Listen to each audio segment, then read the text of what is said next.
mbokk yi ñu ngi leen di nuyu amaan mbégte lool di kaate yéen ci xibaaru météo ci ay bis bi di tàmbali tey ji ci altine di gën a fes ci asamaan si mooy asamaan soo xam daanaka bëriwul ay niir jant bi na fenk bu baax ci bëccëg bi yépp loolu nag ànd nag tàngoor boo xam mi ngi dugg ndànk ci digg réew mi surtout ci côté Ndoukoumane bi 40 degré am nañ ko ak lu tegal ñu xool niir yooyu nu mu demee ci Afrique sowu jant bëgg boo ko xoolee ay niir daanaka bëriwul ci Sénégal gi asamaan su leer la ñuy am niir yi nga xam dañ ko am rek mooy niir yi nga xam day laal côté Guinée bi laal tuuti côté bët Saalum réew mi diggante Ziguinchor Sédhiou wala tuuti jaar côté Kédougou mais li ci des it asamaan su leer la ñuy am tey ci guddi jëm ci ëllëg maanaam guddi talaata bi tey ci guddi jëm ci ëllëg lu ñuy ràññale mooy sedd boo xamante ni daanaka ci côté Ndakaaru ba côté Ndar lay gën a am ak côté Casamance bi tamit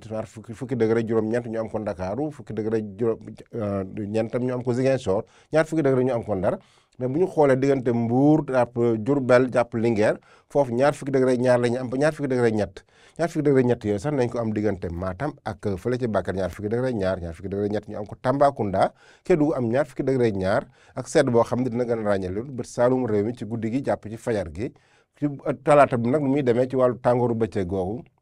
tàngooru bëccëg gi daanaka Ndakaaru lay gën a féexe parce que Ndakaaru ñaar fukki degré juróom-ñeent rek lay am peex bi na ràññeetle bu baax mais bu ñu commencé dugg ci digg réew mi nag tàngaay bi na commencé di am tuuti te da nga fës sax fu mel ni Ndoukoumane bi Kaffrine am ñeent fukki degré ci bëccëg bi fanweer degré juróom-ñeent ñu am ko fële ca Diourbel fanweer degré juróom-ñeent tam nañ ko am Mbour ak fële ca Thiès bu ñu demee bët Saalum nag fanweer degré juróom-ñaar la ñu am diggante Ziguinchor ak Sédhiou ñu daal tuuti ci côté Kolda bi fanweer degré juróom-benn la ñu am diggante Tambacounda ak fële ca Kédougou fanweer degré juróom-ñaar ba fanweer degré juróom-benn la ñu am fanweer degré juróom-ñaar yooyu sax nañ ko am Bakel ak asamaan soo xam par yenn saa mu niis par yenn saa tam jant bi fenk bu baax ak tàngoor boo xam mi ngi gën a fees fële ca Kaffrine donc mbokk yi bu ñu ko tënkee peex mi ngi fi ba tey peexum fajar gi jàpp ci guddi gi mi ngi fi ba tey ak ñaar fukki degré yoo xam daanaka du ko am ci goxuwaan yu bëri Dakar nag boo leen xoolee commencé naa am feex moom par rapport ak fan yee ñu jiit woon daanaka feex mi gënoon naa ràññeele ci digg réew mi bëccëg gi nag du tere ba tey Dakar mooy gën a feex parce que ñaar fukki degré ak juróom-ñeent rek lay am